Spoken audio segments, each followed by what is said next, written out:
Soņi rej, bet karavāna iet uz priekšu. Daudz Latvijas iedzīvotāji uzskata, ka šis tiešām ir atbilstošākais teiciens jebkurai protesta formai Latvijā, un diez vai ar protestiem vai piketiem Latvijā ir iespējams panākt algu paaugstinājumu vai biļešu cenu samazinājumu. Tomēr, kā senos laikos teica, tupēt aizkrāsnē vai, kā šodien varētu teikt, virtuvē, kārtīgi aprunāt par sabiedrībai svarīgām lietām ar savu kaimiņu, īsti lielas lietas jau nepanāksim. Jābūt, protams, likuma kārtībā visam, bet aktīviem, gan to aktivitāti pateikt ar darbiem, gan ar saviem vārdiem. Un katrā gadījumā tā visi kopā mēs varam veidot savu sabiedrību šodien un arī nākotnē.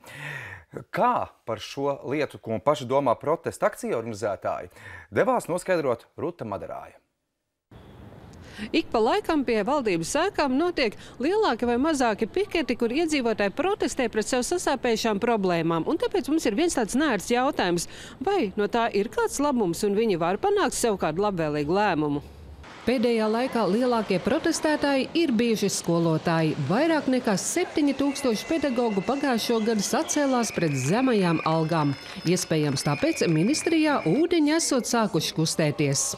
Tas deva tādu impulsu un virzīja uz to pārmaiņu ceļu, saprotot, liekot visiem manī, ka tiešām mēs tā nevaram turpināt. Līdz ar to tika uzstākts nopietnas darbs pie jauna darba samaksas modeļa izveides, tika sasaukts darba grupas. Tiesa gan ar gaidāmajām reformām ne visi ir apmierināti un iespējami jauni piketi, varbūt pats streiks. Arī mediķi tikai pēc iziešanas ielās tikuši pie papildus finansējumu, tomēr uzskata, ka valdībai vēl daudz darāmā un būtu pat gatavi streikam, ko diez vai izdosies īstenot. Mēs nevaram atstāt ne dzemdētāju, ne grūtnieci, ne mazu bērnu, ne smagu sirdslimnieku bez uzraudzības.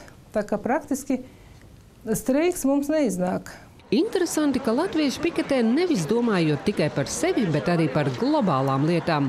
Katru gadu noteiktos datumos mūsu tautieši stāv pie Ķīnas vēstniecības, lai protestētu pret nelikumīgu orgānu izņemšanu Ķīnas iedzīvotājiem.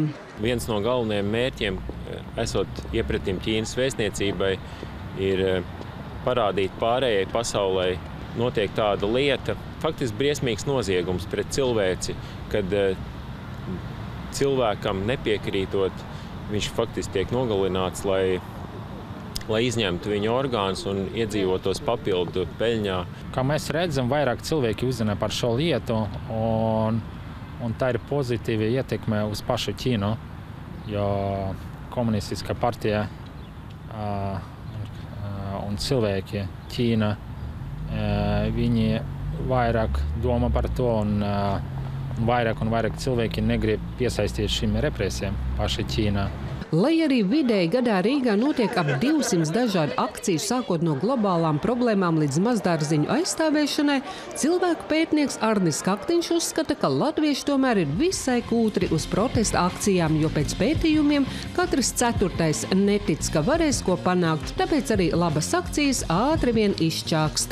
Atcerēsimies to situāciju, kad pirms ministra kabineta priekšā tika taisīta telšu pilsētiņa. Tas bija ļoti efektīvs pasākums, bet viņa faktiski jau ilgi tikai šķiet, iesākums bija labs, bet tad pāris nedēļu laikā tas viss izgāzās un izčākstēja.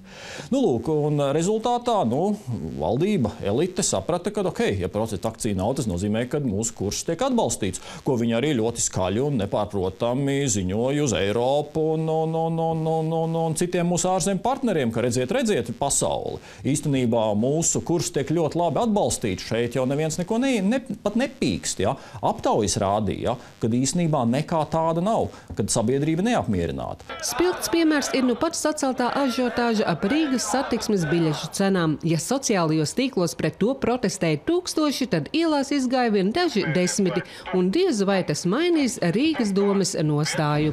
Tas tāds nedaudz provokatīvs jautājums, jo šobrīd nav man informācija, ka būtu plānots kaut ko pārskatīt pašvaldībā šajos jautājumos. Cilvēki pamet Latviju.